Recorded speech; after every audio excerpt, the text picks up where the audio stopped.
So for a little bit, we've been worried about the possibility of a massive strike that seemed certainly justified by the experience of many rail workers, but would, of course, have some negative ramifications when it comes to the economy. Now, there have been this big back and forth for some time between the railroad companies and the union workers.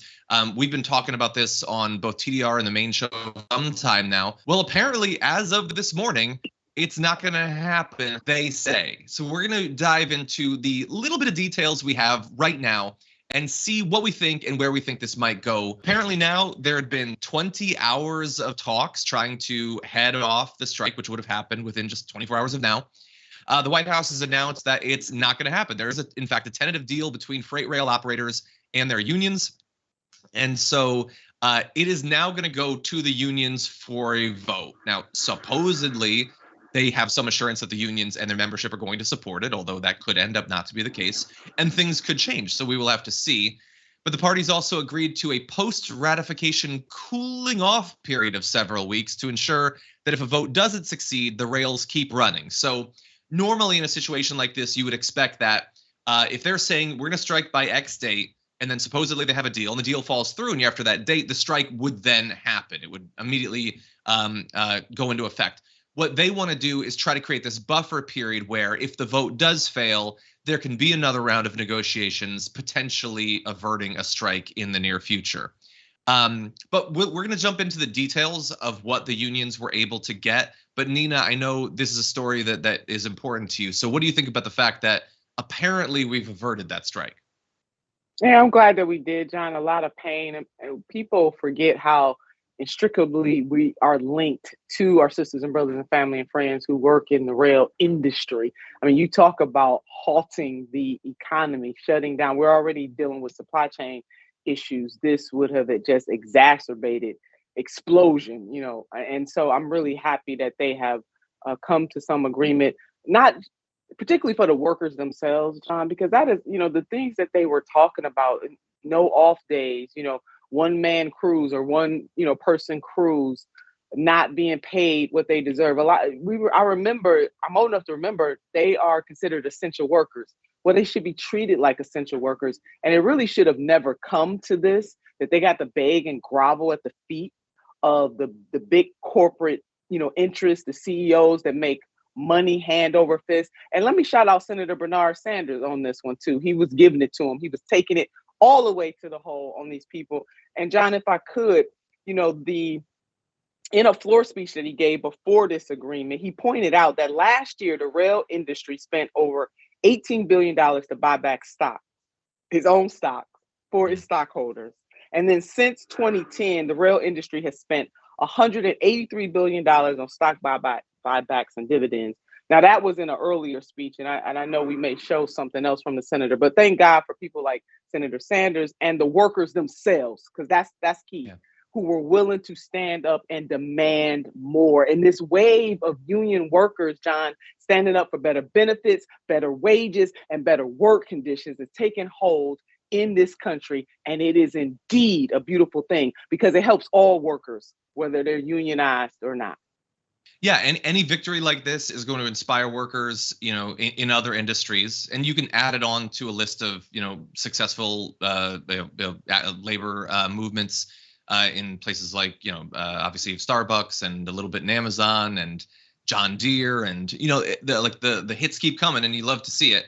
The fact that Bernie Sanders is standing with them is in no way surprising, but I do love that he has been regularly speaking on this. Literally yesterday, an impassioned speech. And, obviously he's just one person. You have to give most of the credit to the unions themselves that were willing to take this risk, willing to be, attacked by the industry, by the government, potentially by pundits. How dare you do this in a time of inflation? And we already have supply chain issues. And I remember when they had sort of set up the path to this deal, I think it was 1 or 2 months ago. And I did a video at the time where I talked about how most people obviously are not rail workers, okay? And so it would be very easy, even for other working class people, to be like, yeah, I want them to have these conditions, but I'm already paying so much. I don't want to pay more. And I try to remind everyone that our interests are linked up, and any strike in any industry is going to have ripple effects and it's going to hurt a little bit. But we need to be willing to support our fellow workers, because the industry is always going to be there to try to divide us, to say that the interests of flight attendants and the interests of rail workers don't line up. And if you're a barista, that's a totally different thing. And if you're a teacher, why would you care what happens to the nurses? We are all the workers of America. And so we have to have each other's backs. And in this case, it worked. People didn't seem to be freaking out. And of course, they were there was the benefit of, for all the issues with Joe Biden. I imagine this process would have been a little bit different with Donald Trump. I don't know. Would they have been like a day before, instead of an agreement, maybe we would just have a ton of federal agents ready to crack skulls or something? Like, I don't know for sure, but I'm glad we went in this direction instead. That could have been possible, John. And there's nothing like good old midterms to make politicians do the right thing. That is really the elephant in the room, is that you got midterms coming up, and they were forced to act, and to act very quickly. And sometimes good politics make for good policies. I still want to see the feds go even further. My contention is that it should have never come to this, and shame on the CEOs of these railway companies putting their employees through this. The feds need to do something to make sure, to try to make more buffers so that rail workers don't even have to face this moving forward. It really is a shame. Well, let's talk now about the little bit we have of the details. And it's mostly broad at this point. We'll have to find out more, and we'll have to see what the actual union membership thinks about it. But in what's being called a first, the agreement, quote, provides our members with the ability to take time away from work to attend to routine and preventative medical care, as well as exemptions from attendance policies for hospitalizations and surgical procedures. The fact that that can be described as a first is bonkers. Let's imagine that we weren't in the third year of a public health crisis, an ongoing pandemic with a little side of monkeypox rippling around the edges. You should be able to take time off if you're sick or if you need to be hospitalized. That should not need to be explained. But the fact that they need to fight for this years into a pandemic, as Nina said, essential workers, I have to imagine the job of rail workers probably made more difficult by a couple of years where everybody's shopping online even more and all that. They should not have to be fighting for these things. And it's a reminder, by the way, that while generally these actions, they're focused around overall pay, these sorts of benefits can be even more important in some cases. Like, some of these rail workers might be making okay money, but if you literally can't sleep because you have to be on call 24/7, what does it matter at the end of the day what your pay is? You're living at best a half life at that point. They also did get pay increases. The board has recommended a pay increase of 7% this year, as well as retroactive increases for the previous 2 years, and 2 more raises in 2023 and 2024 of 4 and 4.5%, as well as an annual $1,000 service recognition bonus. Rail workers will also get a series of wage increases amounting to a 24% pay bump by 2024. Now, I, of course, will leave it apparently we're having some sort of stream problems. I apologize. I am not, in fact, drunk. That's the stream. I will leave it to the rail workers to decide if that's enough, if that's in line with what they wanted. It sounds pretty good in comparison to what we've seen from deals like this in the past. And so overall, again, it's not on me. This is the sort of story I was telling you before the show, where I just want to wait and see what the union thinks. But it sounds pretty good. And maybe it is like you say, maybe Joe Biden wouldn't have felt the pressure to do this if the primary wasn't within the next 2 months. But good, a benefit of us having so many elections, maybe, that we were able to get this. Yeah, we'll take it, John. It might not be as pristine as we want it, but we will definitely take it. And you're right. I am right with you. It is up to the rail workers to decide whether or not this is good enough. But it really is shameful. I want people to think about this. There's no patting on the backs of the company heads on this, because they should have had this all along.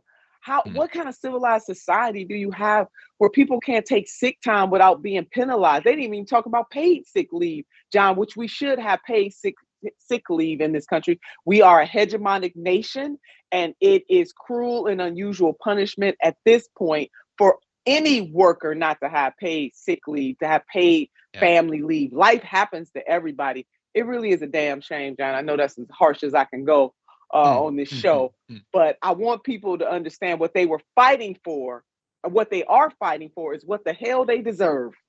They only getting what they deserve, and they shouldn't have had to have fought for this. But here we are in the 21st century in America, where CEOs make hundreds of millions of dollars while the workers have to grovel. The workers that make the machine run have to grovel. Yeah. So, but you know what, John? The good side of this is that, hey, solidarity, baby, and that the worker is determining now. They're using their power, and that is the beautiful thing coming out of this. I hope they don't stop. 100%. Yeah, and really briefly before we move on, because we got a fun video to go to.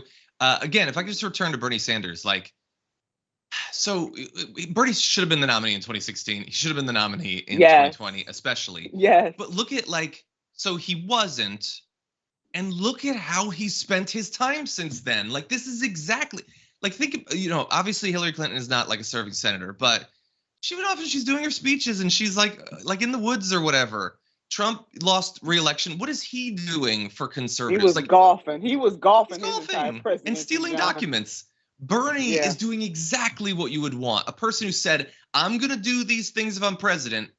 Okay, I'm not president. You know what I'm going to do? I'm still going to try to deliver on those exact same things because I care about the results, not about myself. That's anyway. Exactly right. There it is.